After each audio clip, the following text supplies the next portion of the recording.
오늘은 한자편 파트 9의 첫 번째 시간입니다. 이 채널에서는 일본어 공부를 어렵고 따분하게 느끼시는 분들을 위해서 저희 한일 부부가 한자의 모양을 세분화한 후에 스토리텔링을 이용함으로써 일본어 한자를 최대한 쉽고 효율적으로 해설해드리고 있어요. 이번 파트에서는 지금 보이고 있는 24개의 한자를 총 6회에 걸쳐서 소개해드리도록 할게요. 그럼 바로 본론으로 들어가 볼 텐데 오늘 첫 번째 시간에는 4개의 한자를 먼저 소개해드리고자 하는데요. 근데 이 한자들 유심히 쳐다보면 뭔가 공통적으로 숨어있는 게 보이지 않으세요? 그게 과연 뭘까요? 정답은 바로 이 아이예요. 그런데 더욱더 중요한 사실은 이 아이가 오늘 소개하는 4개의 한자뿐만이 아니라 이번 파트에서 소개해드릴 모든 한자들 속에도 공통적으로 사용되고 있다는 사실이에요. 따라서 제일 먼저 이 한자부터 자세히 살펴보도록 할게요.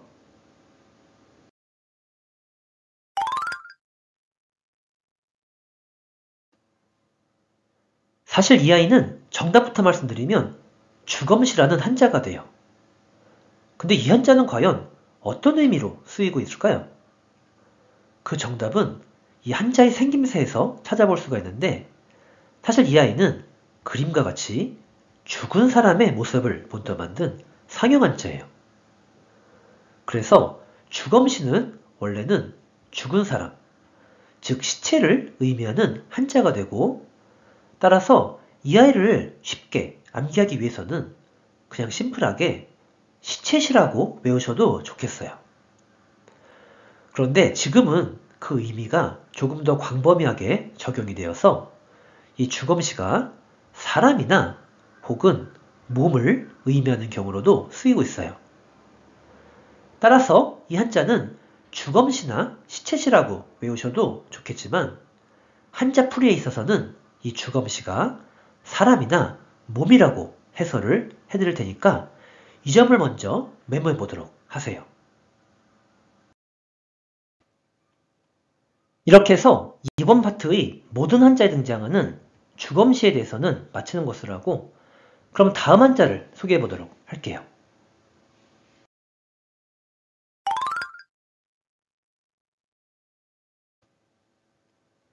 먼저 한자의 모양부터 볼게요. 이 한자는 모양을 세분화해 보면 위쪽에는 사람이나 몸을 의미하는 한자였던 주검시가 와 있고 그리고 아래쪽에는 옛고가 와 있어요. 참고로 옛고는 열십과 입구가 더해진 형태죠. 그래서 옛고라는 한자는 10년 전에 이미 입소문이 퍼진 옛날 이야기라고 이해를 하시면 한자암기가 수월해지니까 함께 메모해 보도록 하세요. 그럼 이번에는 스토리텔링을 이용해서 한자를 쉽고 효율적으로 암기해 보도록 할게요. 지금 우리들의 조상이었던 원시인들이 모이고 있어요. 근데 이 사람들은 지구상에 아주 먼 옛날부터 살고 있었죠. 자, 그럼 문제입니다. 이와 같이 우리 사람들은 지구상에 아주 먼 옛날부터 뭐 하고 있나요? 정답은 살고 있죠. 따라서 이 한자는 살거라는 한자가 됩니다. 이번에는 살거에 대한 일본어 발음을 원어민 발음으로 확인해 볼게요. 먼저 뜻으로는 이르, 한편 음으로는 겨, 라고 각각 발음해줘요. 그럼 먼저 대표적인 음동어휘를 소개해 볼게요. 거주가 되고 다음에는 주교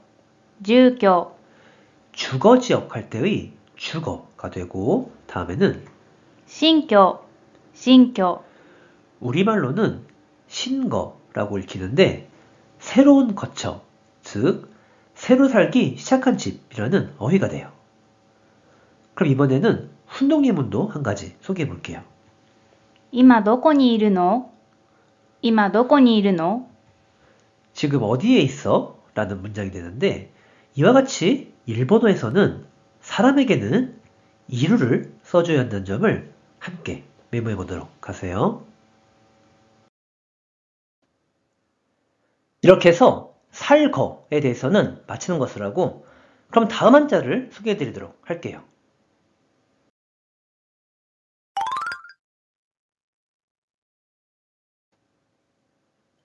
먼저 한자 모양을 보면 윗부분에는 주검시가 그리고 아랫부분에는 우리 모두가 알고 있는 물수가 와 있어요. 그럼 이번에는 스토리텔링 가볼게요. 지금 누군가의 몸이 보이고 있어요. 근데 지금 몸에서 물이 나오고 있는데 이게 바로 뭐냐면 오줌이네요. 자, 그럼 문제입니다. 이처럼 우리 몸에서 분비되는 물을 우리는 뭐라고 부르나요? 정답은 오줌이죠. 따라서 이 한자는 오줌류라는 한자가 됩니다. 이번에는 오줌류에 대한 일본어 발음 확인해 볼게요.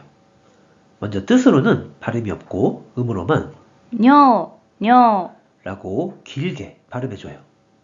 그럼 먼저 음동어휘부터 몇 가지 소개해 볼게요. 糖尿病、糖尿病、 당뇨병이라는 어휘가 되고 다음에는 泌尿器科、泌尿器科、 비뇨기과라는 어휘가 돼요. 그럼 이번에는 예문도 한 가지 소개해 볼게요. 尿のことを日本語ではおしっことも言う。尿のことを日本語ではおしっことも言う。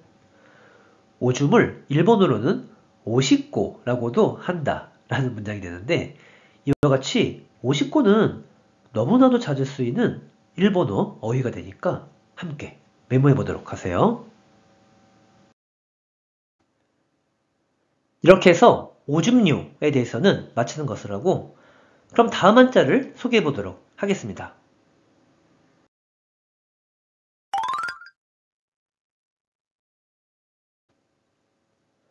먼저 한자의 모양을 보면 윗부분에는 주검시가 그리고 아랫부분에는 아홉구가 와 있네요.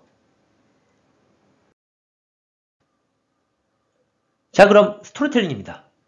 지금 넷플릭스로 전설의 고향을 보고 있는데 느닷없이 구미호가 등장을 했어요. 근데 이 구미호의 몸을 보니까 꽁무니가 1개, 2개, 3개, 4개, 5개, 6개, 7개, 8개, 9개나 달려있네요. 자, 그럼 문제입니다. 이와 같이 구미호의 몸에 9개나 달려있는 것이 무엇인가요? 정답은 꽁무니죠. 따라서 이 한자는 꽁무니고라는 한자가 됩니다. 이 한자는 뜻으로는 尻、尻、 또는 じり、じり、 라고도 발음하고 한편 음으로는 발음이 존재하지 않아요. 따라서 일본어를 공부하는 관점에서는 우리말의 음독은 과감히 잊어버려도 좋겠어요. 자, 그럼 먼저 대표적인 어휘를 몇 가지 소개해 볼게요. お尻、お尻、 사람의 꽁무니에 해당하는 엉덩이가 되고 다음에는 目尻、目尻、 눈초리가 사납다 할 때의 눈초리라는 어휘가 돼요. 그럼 이번에는 예문도 한 가지 소개해 볼게요. 日本ザルは赤いお尻で有名だ。日本ザルは赤いお尻で有名だ。 일본 원숭이는 빨간 엉덩이로 유명하다 라는 문장이 됩니다. 이렇게 해서 꽁무니고에 대해서는 마치는 것을 하고 그럼 오늘의 마지막 한자를 소개해 드리도록 하겠습니다.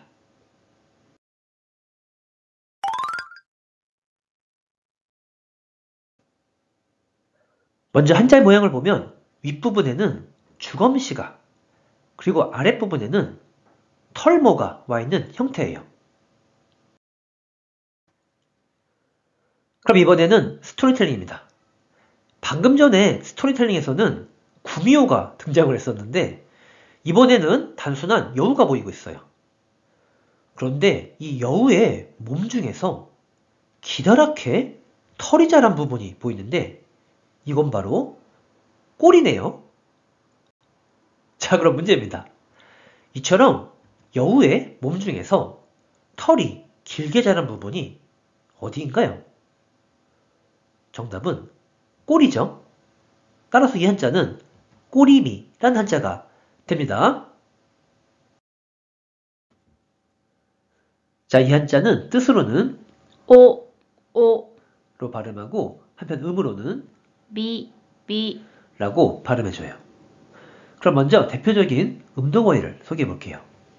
비고, 사람의 뒤를 쫓는 미행이라는 어휘가 되고 다음에는 마츠비, 말미라는 어휘가 돼요. 다음에는 사이코비, 우리말로는 최후미라고 읽히는데 기다리고 있는 줄의 가장 끝부분을 의미하는 어휘가 돼요. 그럼 이번에는 훈동예문도 한 가지 소개해 볼게요. クジラの尾びれは大きい。クジラの尾びれは大きい。 고래의 꼬리 지느러미는 크다 라는 문장이 됩니다. 이렇게 해서 한자편 파트 9의 첫 번째 시간을 함께 봤는데 어떻게 일본 한자 공부에 도움이 되셨나요? 그럼 간단하게 오늘 소개해드린 한자에 대해서 내용 정리해 볼게요. 먼저 첫 번째 한자는 사람들은 아주 먼 옛날부터 지구상에 살고 있다고 했었죠. 그래서 살거가 되었고 뜻으로는 이루, 음으로는 쿄로 각각 발음한다고 했어요. 두 번째 한자는 우리의 몸에서 분비되는 물은 오줌이 됐었죠. 그래서 오줌뇨가 되었고 뜻으로는 발음이 없고 음으로만 뇨로 발음한다고 설명드렸어요. 그리고 세 번째 한자는 구미호의 몸에 9개나 달려있는 것이 꽁무니라고 했었죠. 그래서 꽁무니고가 되었고 뜻으로는 시리 또는 지리라고도 읽었었고 음으로는 발음이 존재하지 않는다고 했었어요. 그리고 마지막 한자는 여우의 몸 중에서 털이 길게 자란 부분이 꼬리라고 했었죠. 그래서 꼬리미가 되었고 뜻으로는 오, 한편 음으로는 비로 각각 읽는다고 설명드렸어요. 자, 이렇게 해서 한자편 파트 9의 첫 번째 시간을 마치도록 할게요. 오늘도 일본어 공부 수고 많이 하셨고요. 이 영상이 오늘 처음이신 분께서는 한자편 파트 1부터 파트 8도 함께 시청해 주시면 훨씬 더 효과적인 한자 공부가 가능하실 거예요. 자, 그럼 다음 시간에 다시 만나도록 할게요. 소래자, 맞다네.